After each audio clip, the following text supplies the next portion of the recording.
Para pemirsa sebangsa dan setanah air, pada sesi sebelumnya kami sudah mengingatkan bahwa dunia saat ini berada di tepi jurang kehancuran yang mengerikan. Perang Dunia Ketiga sudah dimulai dan ancaman perang nuklir sudah di depan mata. Kondisi tersebut akan diperparah dengan berbagai bencana alam yang sangat dahsyat, seperti gempa-gempa raksasa yang disertai tsunami, meletusnya gunung-gunung berapi, banjir besar, kelaparan, wabah penyakit, dan berbagai bencana-bencana lain. Bencana-bencana tersebut akan meluluhlantakkan sebagian besar kota-kota di muka bumi, membunuh miliaran manusia, dan menghancurkan sebagian besar perangkat teknologi yang ada, sehingga akan menjungkir balik peradaban maju saat ini kembali menjadi terbelakang. Perlu diketahui, kehancuran yang akan terjadi tidak bisa dicegah dan dihindarkan. Kerusakan keseimbangan di bumi sudah demikian parah. Begitu juga dengan keseimbangan tatanan dunia. Dan kehancuran yang terjadi sebenarnya adalah bagian dari proses pemulihan keseimbangan. Tahun-tahun ke depan kita akan menghadapi masa-masa yang sangat sulit, kondisi-kondisi yang sangat berat dan mencekam. Kekayaan-kekayaan dan jabatan yang selama ini kalian bangga-banggakan, semua tidak akan ada artinya. Keluarga maupun sahabat juga tidak akan bisa membantu dan melindungi. Semua akan sibuk menyelamatkan diri masing-masing. Oleh karena itu, pemerintah dan segenap komponen bangsa seharusnya sadar atas apa yang akan terjadi dan segera melakukan persiapan, upaya-upaya mitigasi untuk meminimalisir risiko dari Perang Dunia Ketiga maupun bencana-bencana besar lainnya. Pemerintah tidak perlu menguras anggaran atau menambah beban utang negara yang sudah menggunung untuk memborong alutsista yang canggih dan mahal sebagai bekal dalam menghadapi Perang Dunia Ketiga. Ketahuilah, seberapapun kemampuan kita membeli pesawat-pesawat canggih, kapal-kapal canggih, dan lain-lain, tidak akan mampu mengimbangi kekuatan militer Cina maupun sekutu. Ingat, Perang Dunia Ketiga adalah perang nuklir. Amerika punya ribuan nuklir, dan Cina menempati urutan ketiga negara dengan jumlah nuklir terbanyak di dunia.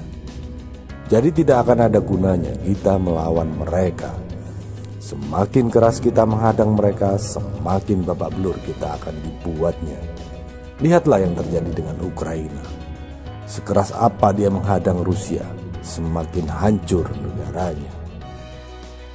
Biarkan mereka berperang, perang antar negara-negara yang serakah. Ini bukan perang kita.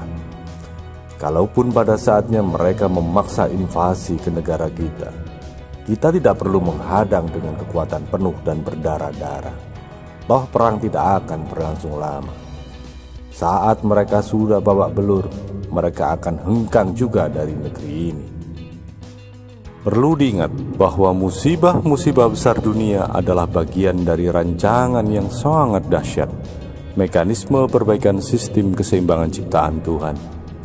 Ketika manusia merusak keseimbangan, menciptakan ketimpangan atau kesenjangan, maka semua itu akan berujung pada bencana atau kehancuran.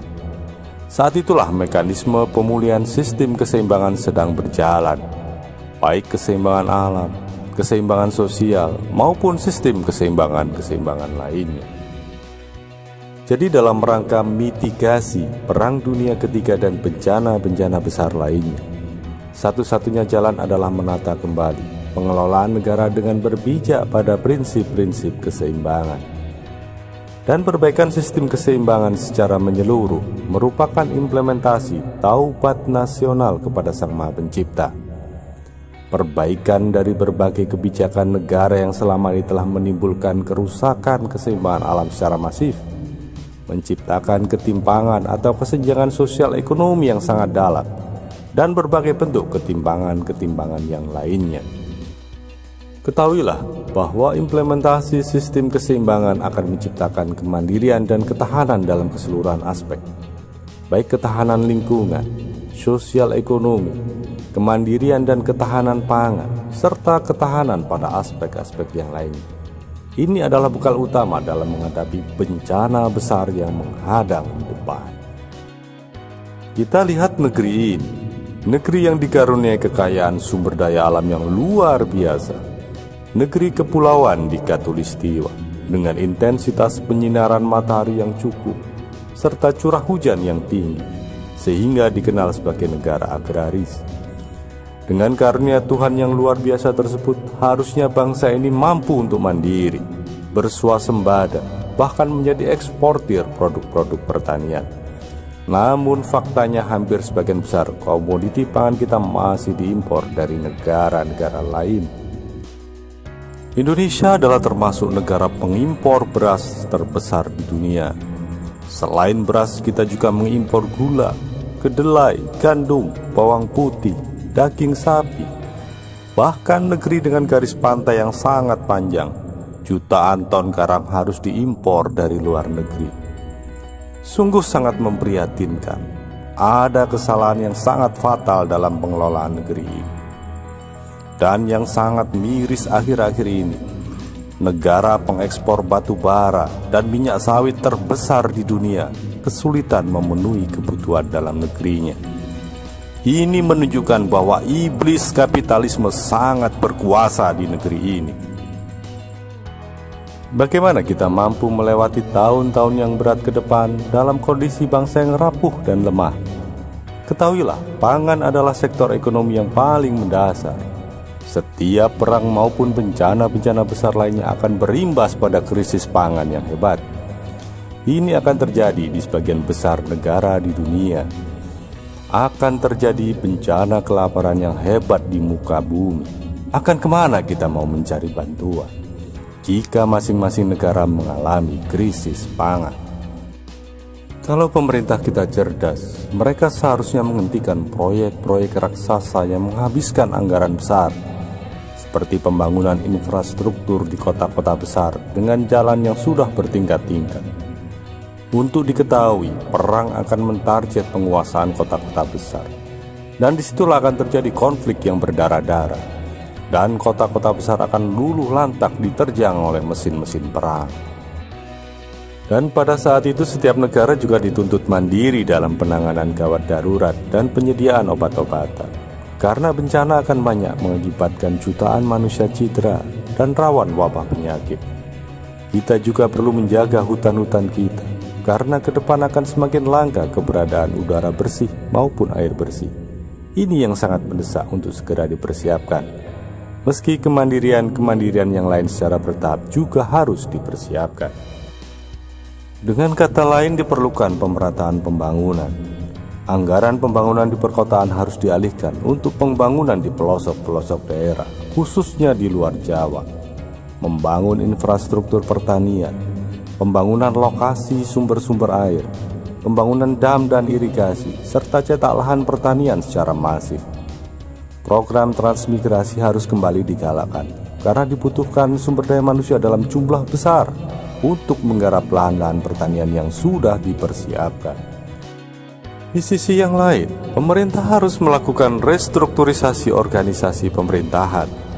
Birokrasi harus efektif dan efisien. Kinerja pegawai harus profesional. Lembaga-lembaga yang tidak produktif dan tidak jelas fungsinya harus ditutup. Perampingan besar-besaran harus dilakukan.